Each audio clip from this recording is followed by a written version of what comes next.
Thank you very much. Because of time, we really plan to have only 1 hour, but we have started at 10:30. So we'll just be for another 30 minutes.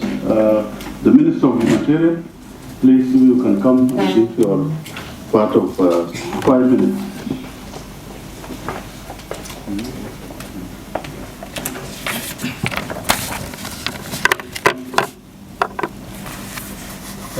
Honorable Minister of Information, the government spokesperson, Honorable Acting Minister of Foreign Affairs,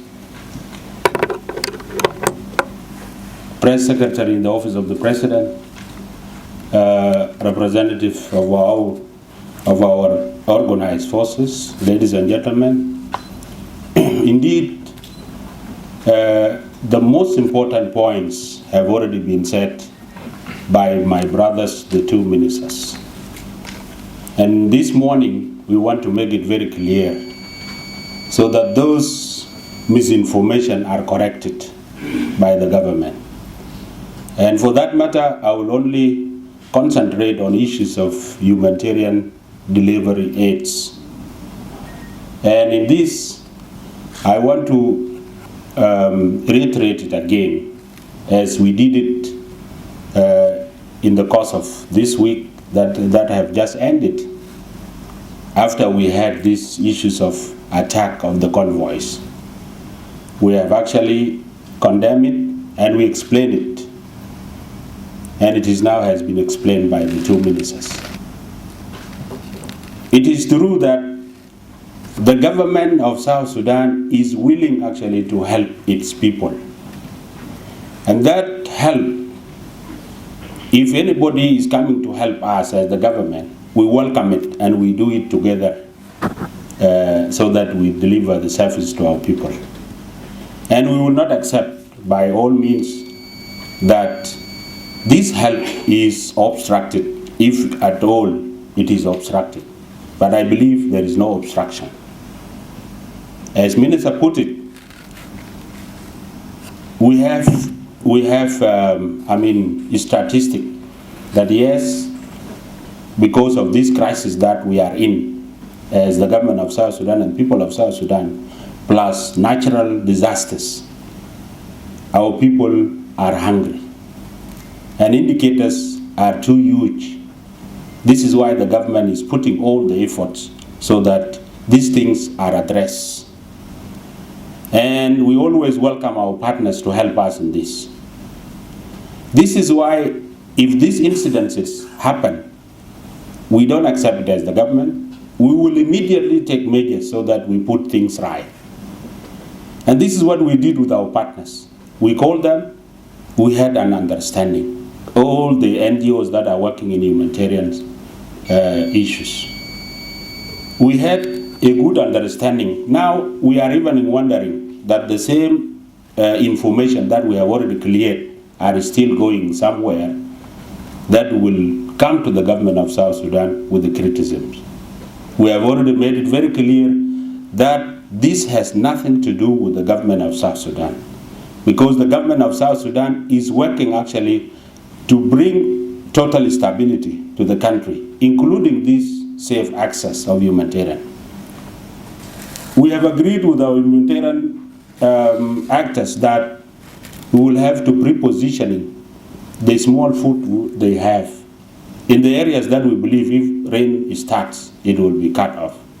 This is why there was a movement of convoy from Bor to some areas that we believe they will be cut.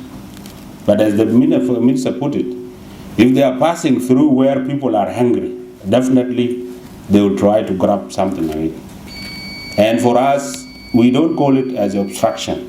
We call it as just a challenge that will have to be addressed. And this is why we have issued a statement. And in that statement, we have committed ourselves that those who are actually attacking this, those who are actually hindering all these issues to happen, we will actually trace them, we will bring them in book. And we are happy that our organized forces are working around the clock so that they prevent this. Some of them have already been arrested and they will face justice. Now the issue is that how do we protect these convoys? As the minister put it, our arrangement as government to escort this are not being accepted by these NGOs. Now this is why we call them. Then how do we do it? The only way is for us to join hands so that we deliver this assistance safely. If we are not accepting ourselves to do it together, what do we do it? How do we do it? So this is why, as the Ministry of Humanitarian Affairs, we have called for humanitarian conference where we will come and harmonize the two concepts. How do we do it? As the government, this is our responsibility. If you are not accepting our measures to prevent such incidences to happen, what do you want us to do? The other thing that we have already communicated to them is that, yes, because of conflict, because of all these things, some people in South Sudan are carrying arms illegally. And the government is working very hard to remove these guns from their hands. Meanwhile, these people are creating problems. For the government to do it, the international community must help the government in doing this. And on doing this issue of arm embargo should be lifted so that our government empowering its forces so that they impose security. So that this even communal violence will stop, because we believe they still have those guns illegally. And since the government is not able to sufficiently arm its forces because of arm embargo, then that task will be difficult. So the only way for us to resolve all these issues so that we make sure that nobody holds guns illegally is for the government to be empowered so that the government later on conduct disarmament. Because if the government has no arm to deploy forces so that they they do disarmament, then those guns will continue to be there and those people will continue to cause problems, including humanitarian convoys. So the only way is for us to advocate for the lifting of arm embargo. And this is what the message we have been sending to these foreign friends.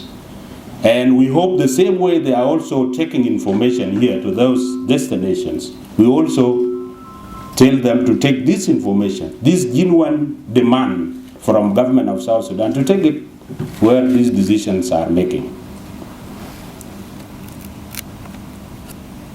This is the small part I want to emphasize, because the government of South Sudan is not happy if the assistance that are needed to be delivered to the people in need are actually stopped or are not allowed to go there. The government is committed to put in place total security so that we don't see these incidences. The government also is committed to work with international community to help in all these issues, especially the implementation of peace agreement. As it has already been said, the parties to the agreement are now, and in my part, what I'm doing in the ministry, especially chapter 3 of the agreement, we are now taking measures so that we implement this agreement. So I want to emphasize that nobody is accepting this situation, so that it should not be something that is, agreed or want to be done by the government. No government will accept such a thing. No government will actually be happy to see its people that are suffering and they are not being helped. Nothing like that. So this is the point I wanted to emphasize, and thank you very much. Very good.